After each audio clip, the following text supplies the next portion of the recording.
tonight at 7 on Arizona PBS. Explore new ideas and new worlds here on Arizona PBS, a community service of Arizona State University. The easiest and best way to support Arizona PBS is by becoming a sustaining member. Your monthly contribution of $5 or more comes directly from your bank account or credit card, so you know your membership is always current. It also means no more renewal notices in your mailbox. So more of your dollars go to the programs you love. It's convenient for you, greener for us, and better for the planet. Become a sustaining member today.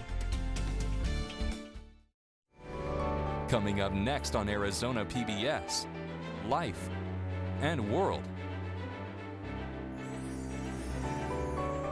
Hi, Michael Crow here, President of ASU. Everyone should know that lifelong learning is going to be an essential ingredient to you and your family's success. I'm really proud that Arizona PBS and Arizona State University are working together in every possible way to make certain that you, through the PBS network here and our station here, can have access to all that you need to move your family forward in terms of gaining access to learning over your entire lifetime. No matter what your age, no matter where you are, no matter where you're sitting, no matter what you're doing, we are here for you, and we're really excited about that.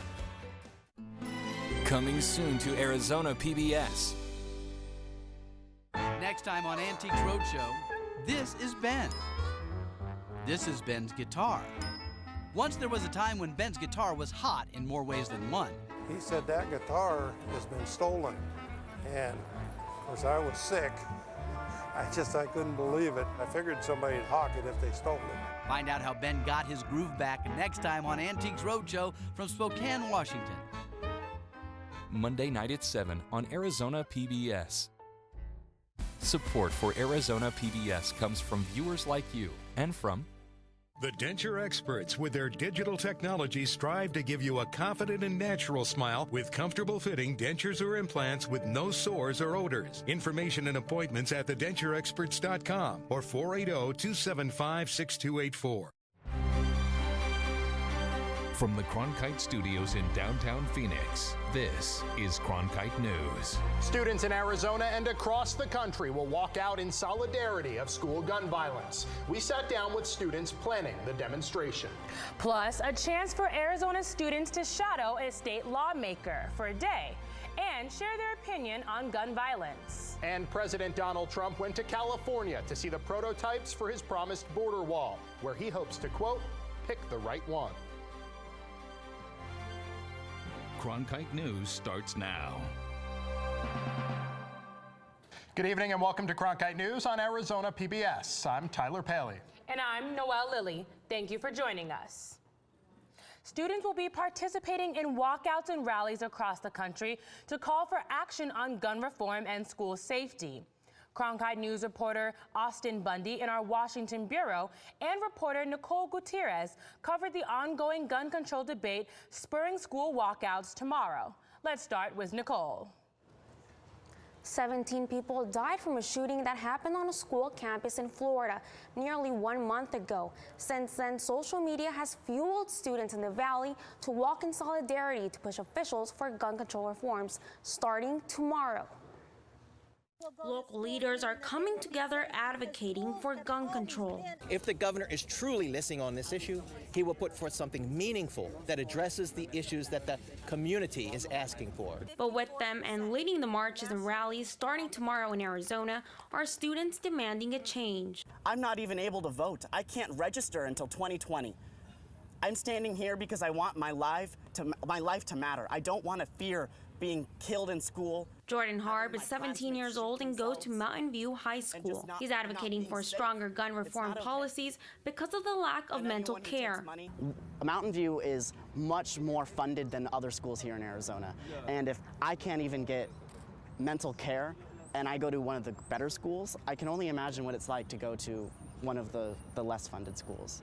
Harb says the movement that may have started on social media will come alive tomorrow at the state capitol. Come join us at the Capitol building at 11 o'clock, in which we'll be meeting with our legislators all day. whether they want to or not. We will be there, and we will make sure that they speak with us. Joining Jordan Harb is Jacob Martinez. Martinez is 16, attends Dobson High School, and is a Republican. And I'm not saying that I'm against the Second Amendment, absolutely not. But I believe that to prevent tragedies, we need common sense gun reform. At 14, Martinez became active in politics, and now more than ever, he says it's time to take a stand. We need sensible gun action. That doesn't mean taking away people's guns, but it means putting forth laws and reform to make sure that we prevent another tragedy like this from happening.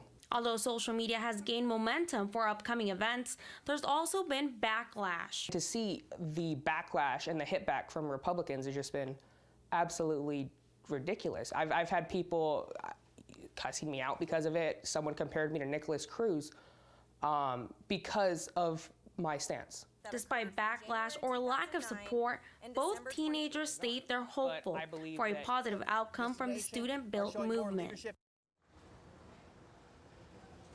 Harb says he hopes this movement can be a beacon of hope for those who are suffering from depression or are scared to be in schools. Meanwhile, in the nation's capital, another dramatic demonstration is stirring the gun violence debate. Austin Bundy is tracking the details. 7,000 pairs of shoes were laid out on the East Capitol lawn today, a memorial to American youth who lost their lives from gun violence.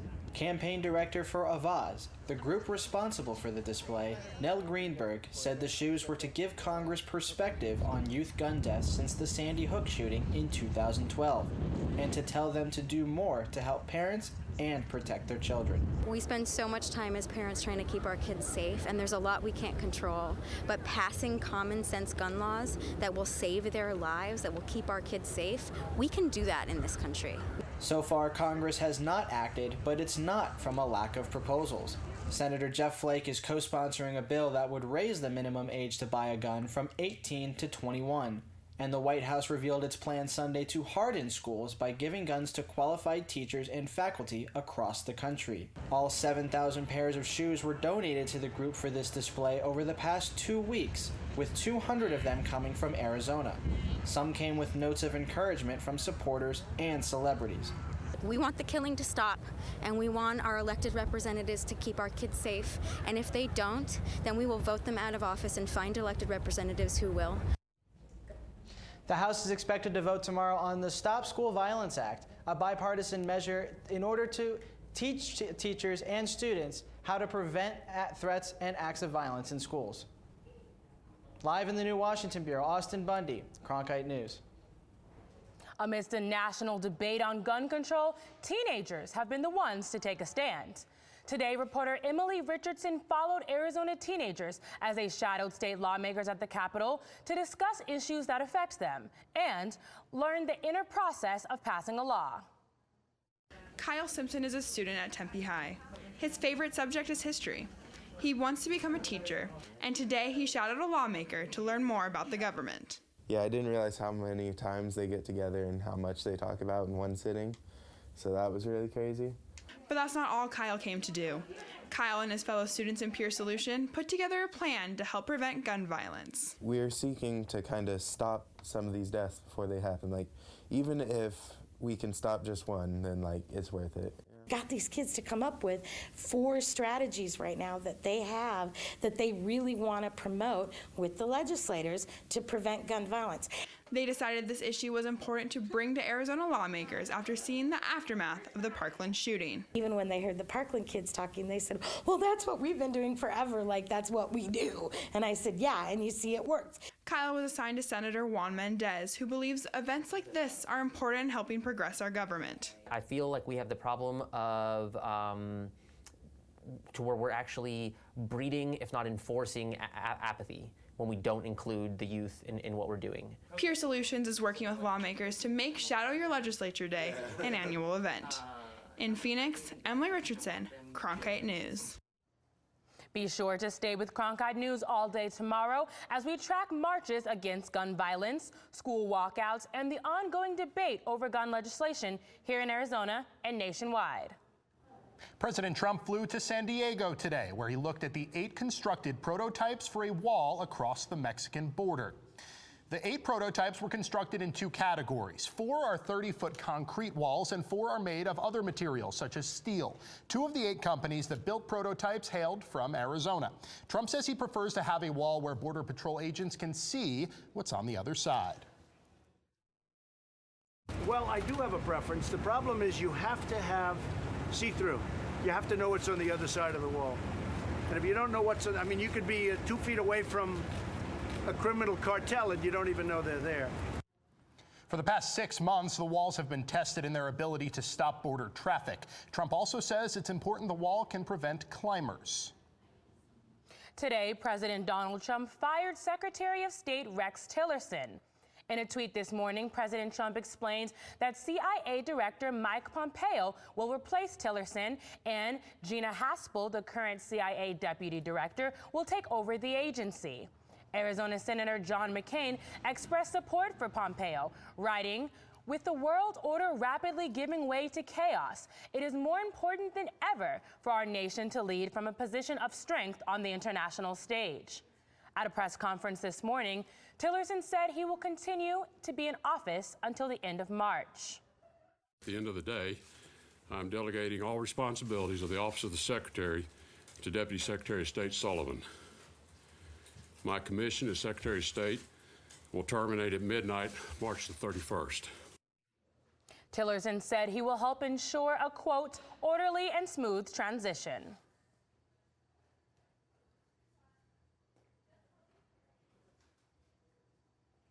Well, a proposed bill that would require patients to disclose why they're seeking an abortion to their doctor. Coming up on Cronkite News, why Planned Parenthood is saying this bill could harm Arizona women.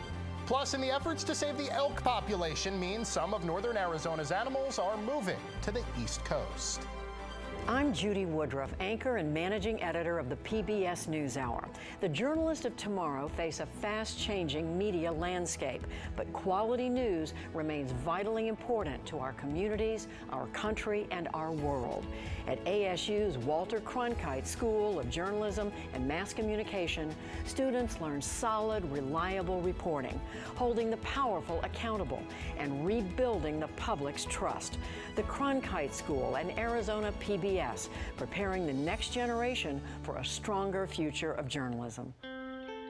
As journalists at Cronkite News, we report on stories that matter to you by focusing on the local impact.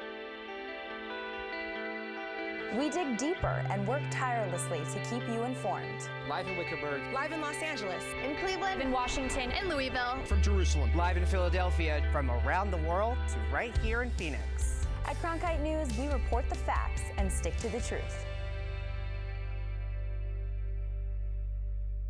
Millions of people die every year from drinking dirty water. I would never have felt I had the ability to do something without ASU pushing me. We built filtration systems out of local materials with the people. To see those kids drink clean water for the first time, it's the most rewarding feeling that you can ever have. I went to ASU because I wanted to change the world. The thing I never would have expected is how the world would have changed me. Rape, economic struggles, and physical health concerns are just some of the reasons why a woman could seek an abortion. However, under Arizona Senate Bill 1394, a woman would be required to disclose those reasons to a doctor prior to receiving that abortion. Reporter Sydney Eisenberg was at a Planned Parenthood press conference and shows us how the organization believes this bill could actually harm Arizona women. I would have gone home and tried to figure it out on my own. I would not have stopped until I was no longer pregnant. Serena Knierim received an abortion from Planned Parenthood. Her reason for the abortion? She says it's none of your business. However, under Arizona Senate Bill 1394, doctors would be required to ask women their reason for their abortion. The questions pretty much put the government between you and your doctor. It asks really invasive questions about the reasons of why you're seeking the abortion care procedure you've already decided on. According to the bill, some of the reasons for an abortion would include economic reasons, relationship issues, if the pregnancy was a result of rape or incest, or if the woman does not want children at this time. Under the list of reasons, the woman could refuse to answer. However, Knierim says this illness could cause women to distrust their doctor. The right to refuse, is coupled with its own agenda. But Kathy Herod from the Center for Arizona Policy thinks this bill will make it easier to acquire data about abortions in our state. We spoke to her about the bill last month. So it's simply trying to define better why women are having an abortion, exactly what complications may be occurring from abortions, and that will enable, regardless where you are on the issue of abortion, but policymakers, healthcare professionals, pro-life and pro-choice people to better meet the needs of women. Knierim is worried about what this bill could do for Arizona women. If she was asked for a reason, it could have had deadly consequences. Bills like this, when presented to scared people, they can really do a lot of harm. I don't know that I would be alive today. I would have walked out, gone home, tried to research, and possibly harmed myself because I was not going to be pregnant for a second time. In Phoenix, Sydney Eisenberg, Cronkite News. The bill was passed by the Senate and House Federalism, Property Rights, and Public Policy Committee. It's scheduled to be heard by the House Judiciary Committee tomorrow. Local governments count on the federal government to help fund many of their programs. But if the Census Bureau's count of citizens is off, the funding can be at risk. City officials shared their concerns about the census at a meeting today in Washington, as Ariana Bustos reports. Mesa Vice Mayor David Luna worries the Census Bureau doesn't have the funding to do its job. He worries this will cost cities like his money down the line. I don't believe that the Census Bureau has the adequate funding to carry out their jobs. They're funded based on the 2010 census. We're now going to be talking about the 2020 census. We know there's been an increase of population. Luna spoke at a National League of Cities panel today on the 2020 census. City officials like Seattle Council member Teresa Mosqueda shared those concerns. I have to say I'm a little worried that the confidence is misplaced from the ground level.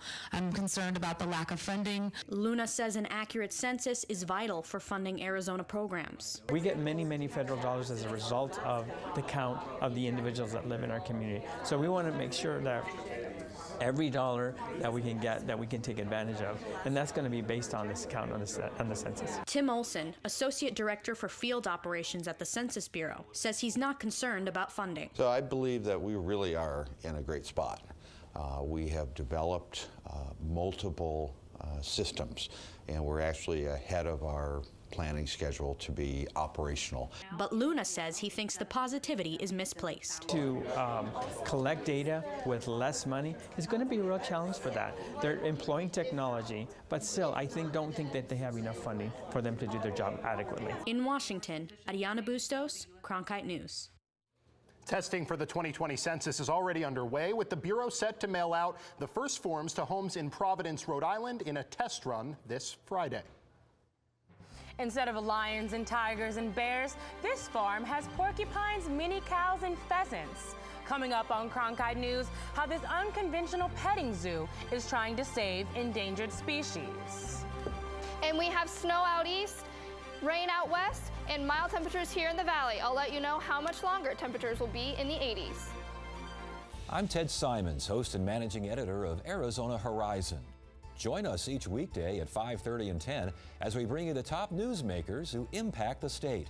We cover the stories in depth that shape and affect our local communities, and we take the time to ensure that all voices are equally heard.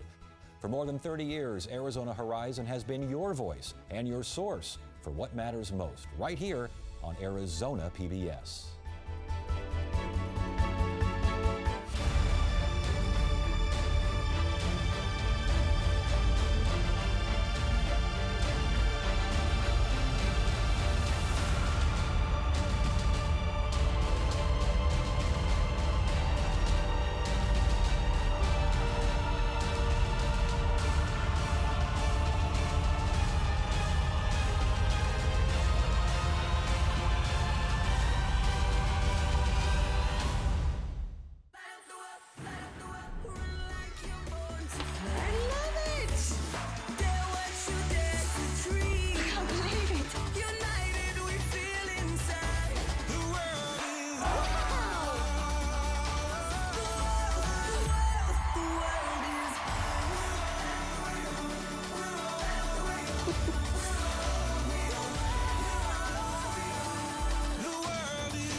Arizona elk have headed east, all the way to the East Coast. Reporter Abdel Jimenez traveled to northern Arizona to show us why they're making the trip.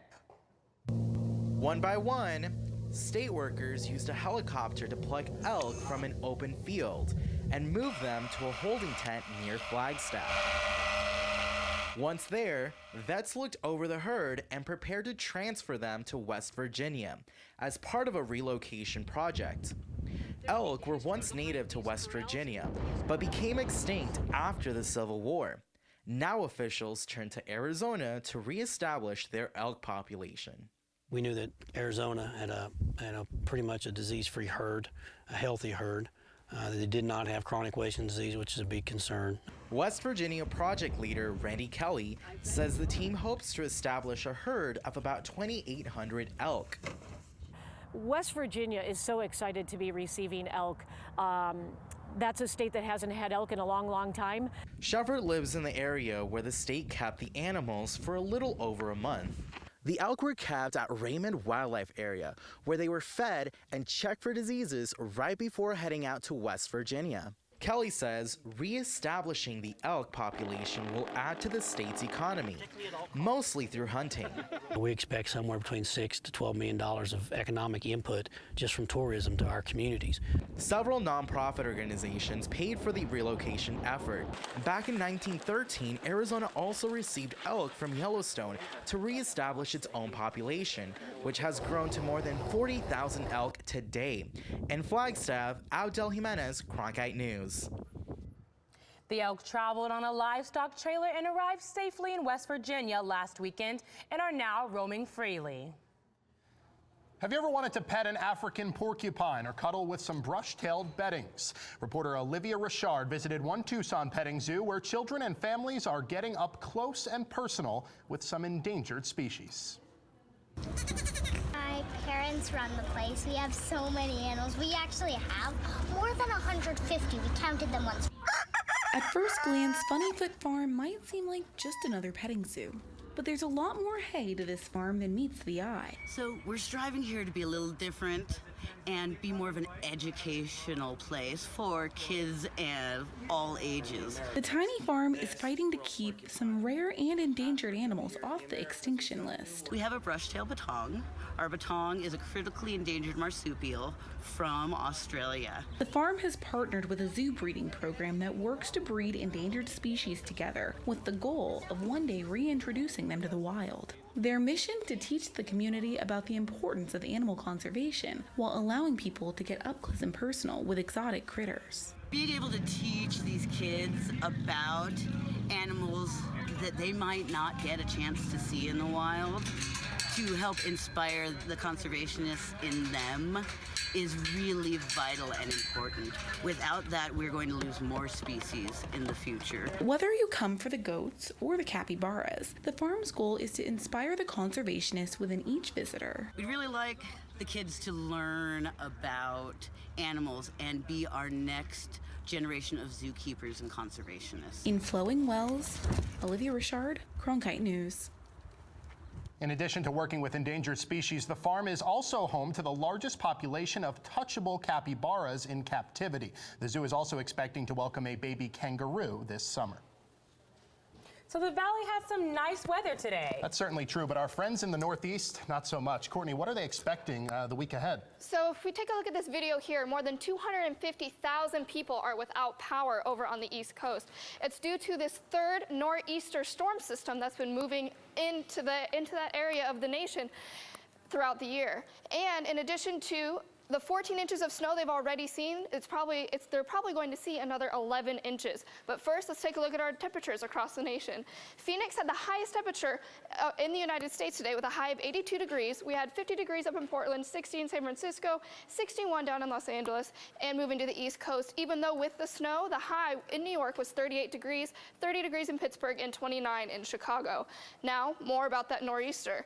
As I said, they're going to be seeing up to 11 inches of more snow primarily in the Massachusetts area, but the whole East Coast is going to be seeing a lot more snow throughout the week. As for this rain that's moving from Los Angeles through the Pacific Northwest, that low pressure system is going to be coming into the Phoenix area, which is going to drop our temperatures, but not till later this week. Now let's look at our highs across the valley for tomorrow. We're looking at the upper 70s all across the board. So we have 79 in Phoenix, 78 in Tempe, 79 in Mesa, and 78 in Gilbert. Breaking out into your 7-day forecast, our high tomorrow is going to be 83 degrees, but our low on Thursday is going to be 69. As for your weekend, it's going to be in the 70s. For Cronkite Weather, I'm Courtney Malley. Despite a rough end to the season, the Arizona State Sun Devils are headed to March Madness. Coming up on Cronkite News, we're in Dayton, Ohio, where the Devils will play Syracuse tomorrow night. Fridays, it's at Cronkite News, your social sharing connection where you choose the news. Facebook likes and shares, tweets, retweets, and favorites. YouTube views and subscriptions. We're watching you watch us. From our digital home at cronkitenews.azpbs.org to your television, web browser, or mobile device. Find us on Facebook, Twitter, and YouTube. Then join us for at Cronkite News, our weekly refresh, each Friday at 5 on Arizona PBS. By the year 2050, there will be more plastic in the ocean than fish. Before Professor Halden, I had an insane amount of passion, but I almost felt helpless because I didn't know how to use it. Professor Halden gave me a chance to make a difference. Being at a place like ASU allows you to take these big leaps. Ultimately, the biggest problems in the world cannot be solved alone.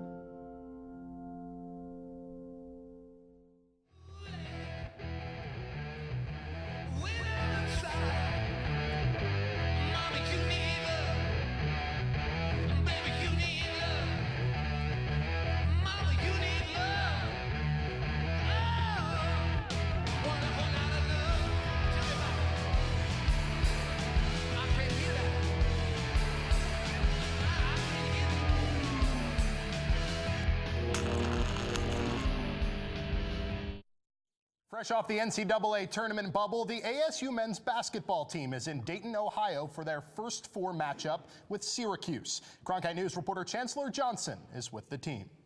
For the first time since 2014, the Sun Devils are going dancing, but this time in Dayton, Ohio. As a city known as the birthplace of aviation, the trio of ASU guards, Shannon Evans, Trey Holder, and Cody Justice, hope what they've accomplished will be able to take the Sun Devils to new heights. To be able to share this moment with these guys, my teammates, the coaches and all that, it's great to be able to go out there and keep competing because it's, like you said, we're seniors, so just be able to put this team back on the map, put the team on our back and all that, it's exciting. Head coach Bobby Hurley says Holder, Evans, and Justice, 3 of the 4 faces of what's become known as Guard U, will leave a lasting legacy.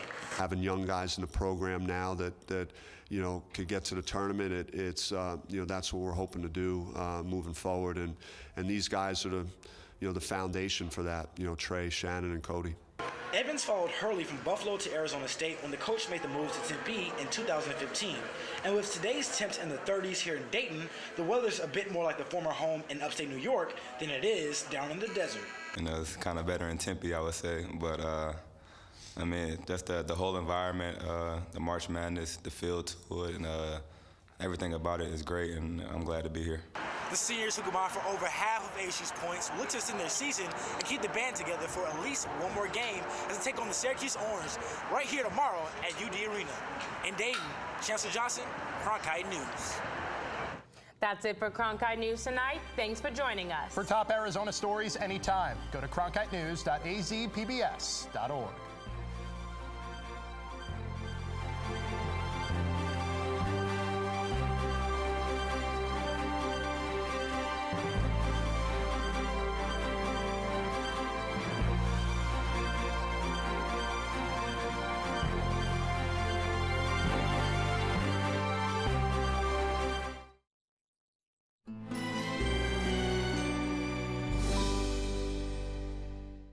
Would you like incredible health?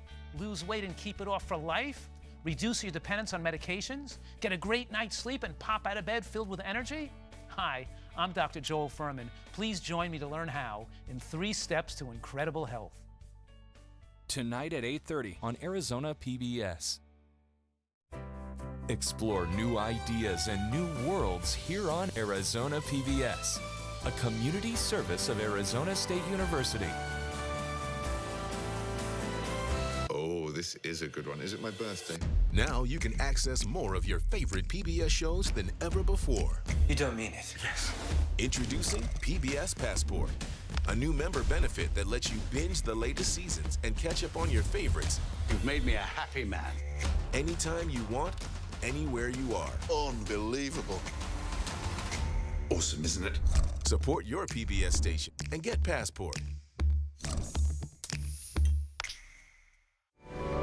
Coming up next on Arizona PBS, Life and World.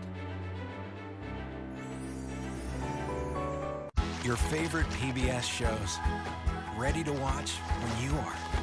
Anytime, any place. Find more ways to explore than ever before. Coming soon to Arizona PBS. In a time of change, where can you find in-depth reporting and thoughtful analysis? Washington Week on PBS. Join moderator Robert Costa. When I was at the Capitol this week, I encountered the same. And a panel of award-winning journalists. You're seeing a divided nation, and you're seeing. For insights and perspective. Tonight there was a key development in the Senate. You won't find anywhere else. What a week.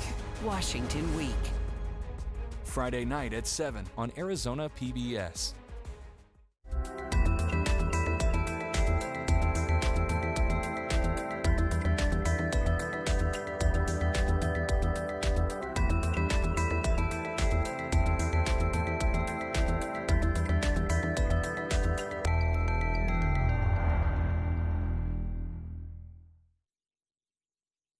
Arizona PBS would like to thank Yogurtini for their support of public television in Arizona. Support for Arizona PBS comes from viewers like you and from Hospice of the Valley, medical, social, and spiritual care for patients nearing end of life, and support for their families. A not-for-profit community hospice, HOV.org. The Persian Room. Travel to another world, to a land of exotic aromas and period decor for a fine dining experience. The Persian Room in North Scottsdale on Scottsdale Road, 1 light north of Frank Lloyd Wright Boulevard. Gourmet exotic cuisine at its best.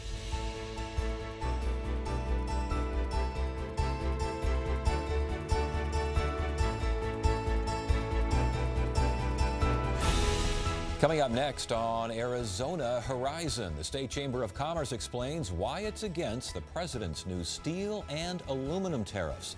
That story and more next on Arizona Horizon. Arizona Horizon is made possible by contributions from the Friends of Arizona PBS, members of your PBS station. Thank you. Good evening and welcome to